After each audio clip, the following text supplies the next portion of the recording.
Акцелераторите и инкубаторите во принцип имаат задача да ги спремат стартапите за бизнис светот.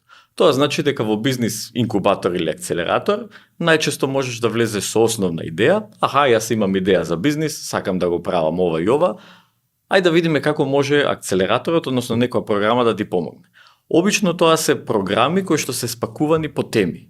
А за да не го одиш низ формално образование или да не речеме потрошиш 4-5 години сам за тоа како да се спремиш да покренеш бизнис и да работиш и да оперираш бизнис, акцелераторските инкубаторските програми го прават тоа во еден забрзан тек. Тоа значи за некои 3 до 6, некаде и 9 месеци ти стекнуваш знаења, стекнуваш вештини, се вмрежуваш со луѓе и добиваш некоја инфраструктура или најчесто почетен капитал, за да можеш тоа рапидно да го направиш. И всушност тоа е улогата на програмите, да го забрзаат растот на стартапите за почетниот временски период.